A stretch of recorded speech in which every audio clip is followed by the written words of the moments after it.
नमस्कार साथियों, मैं रंजीत चौहान। देश की महामहिम राष्ट्रपति द्रौपदी मुर्मू का एक बार फिर से अपमान कर दिया गया, सार्वजनिक अपमान किया गया है। इंटरनेशनल लेवल पर मोदी सरकार ने अपमान कर दिया। जहां देश की महामहिम राष्ट्रपति द्रौपदी मुर्मू देश की पहली नागरिक हैं, सबसे बड़े ऊंचे पद पर बैठी हैं, लेकिन उन्हें सबसे निम्न स्तर का बना दिया गया है। उनकी कोई वैल्यू नहीं है। जानते क्यों? क्योंकि वो एक दलित हैं, एक आदिवासी है। और मोदी राज में आदिवासी होना, दलित होना, पिछड़ा वो होना या अल्पसंख्यक होना सबसे बड़ा पाप है, घोर अन्याय है। साथियों, आपने देखा होगा कि अयोध्या में अभी धर्म ध्वजा लहराई गई, धर्म ध्वजा फहराई गई। अयोध्या में जहां राम राज्य कहा जाता है, जिस भगवान श्री राम ने कभी भेदभाव नहीं किया, जिस भगवान राम ने हमेशा से सबरी के झूठे फल खाए, केवट के घर पर खाना खाया, कभी उन्होंने भेदभाव नहीं किया। उनके राम राज्य में राष्ट्रपति तक के साथ दुर्व्यवहार किया गया। आपको पता होगा कि अयोध्या में जब धर्म ध्वजा लहराई गई तो उस समय नरेंद्र मोदी मौजूद थे, मोहन भागवत थे, योगी आदित्यनाथ थे और राज्यपाल थी उत्तर प्रदेश की। अब सीधा मेरा सवाल यह है कि राज्यपाल मुख्यमंत्री के साथ राज्यपाल है, मुख्यमंत्री के साथ राज्यपाल है, ये प्रोटोकॉल है, लेकिन प्रधानमंत्री के साथ मोहन भागवत क्यों है? प्रधानमंत्री के साथ राष्ट्रपति को होना चाहिए था, लेकिन वहां मोहन भागवत क्यों है? मोहन भागवत का वहां पर क्या रोल है? कौन सा पद है? मोहन भागवत इस देश के क्या है? आखिर वहां पर क्यों थे वो? और सबसे बड़ी बात है कि अयोध्या के सांसद अवधेश प्रसाद वहां नहीं थे क्योंकि उन्हें न्योता नहीं मिला। वो यही कहते रहे कि हमें न्योता मिलेगा, मैं नंगे पैर भाग कर आऊंगा। अयोध्या की जनता ने, भगवान श्री राम ने मुझे चुना है, भगवान श्री राम ने अयोध्या के लिए मुझे चुना है, उन्होंने मुझ पर आशीर्वाद लुटाया है। लेकिन मुझे आज दरकिनार किया गया क्योंकि मैं एक दलित हूं, मैं एक दलित समाज से आता हूं, इसलिए मुझे मेरा बहिष्कार कर दिया गया। मेरा सीधा सा फंडा है इस देश की जनता से, इस देश की सरकार से कि कब तक आप इनकी दुर्व्यवहार को बर्दाश्त करते रहोगे?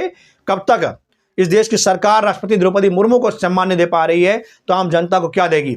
रामनाथ कोविंद का मामला आपको याद होगा। जगन्नाथपुरी में रामनाथ कोविंद को अंदर घुसने नहीं दिया गया, वो अंदर घुसने नहीं दिया गया, बाहर से उन्हें पूजा कराया गया। जब वो वापस राष्ट्रपति भवन पहुंचे तो वहां से एक लेटर जगन्नाथपुरी में भेजा गया। वहां के डीएम ने लेटर को पढ़ा, देखा कि राष्ट्रपति तरफ से आया है, लेटर को उन्होंने उल्टा रख दिया, कोई जवाब नहीं दिया। जानते क्यों? क्योंकि वो राष्ट्रपति कोविंद जो है वो दलित है, भले वो राष्ट्रपति हैं लेकिन वो दलित है। उन्होंने जवाब मांगा था कि राष्ट्रपति को पूजा अंदर क्यों नहीं करने दिया गया, लेकिन डीएम ने कोई जवाब नहीं दिया। इस देश के डीएम की इतनी औकात है, अगर वो समाज जात का है, कि वो राष्ट्रपति को भी जवाब नहीं देता है, इतनी औकात उसकी है। तो सोचिए इस देश में दलित होना कितना बड़ा पाप है।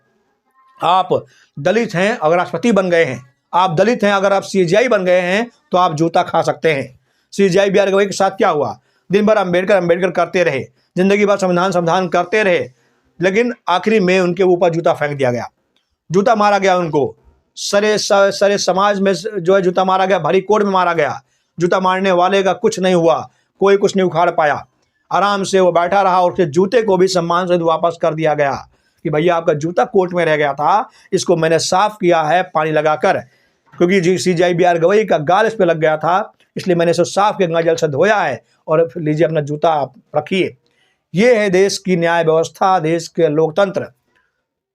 राष्ट्रपति द्रौपदी मुर्मू को न्योता नहीं दिया गया कि वो धर्म ध्वजा में जाएं, धर्म ध्वजा फहराने के लिए वो जाएं। उन्हें जो है प्राण प्रतिष्ठा में मौका नहीं दिया गया, कभी उन्हें मौका नहीं मिला, कभी उनको नहीं बुलाया गया क्योंकि वो दलित हैं। बस बहुत हो गया नरेंद्र मोदी जी, बस अब आपका ये जो भारत का सपना आप लोग दिखा रहे हैं, ऐसा भारत नहीं चाहिए जहां असमानता चरम पर है। आप देश में टकराव हो रहा है, हिंदू मुसलमान से लड़ रहा है, मुसलमान हिंदू से लड़ रहा है, सब जातियां, छोटी जातियों से लड़ रही हैं, छोटी जातियां बड़ी जातियों से लड़ रही हैं, हर कोई टक्कर एक दूसरे टक्कर देने के लिए बैठा हुआ है। आखिर क्यों? जिम्मेदार इसका कौन है? आप जिम्मेदार हैं। आप देश को लड़ाने पर तुले हुए हैं और देश लड़ाने के बाद आप अपनी रोटी सेक रहे हैं। जय हिंद, जय भारत।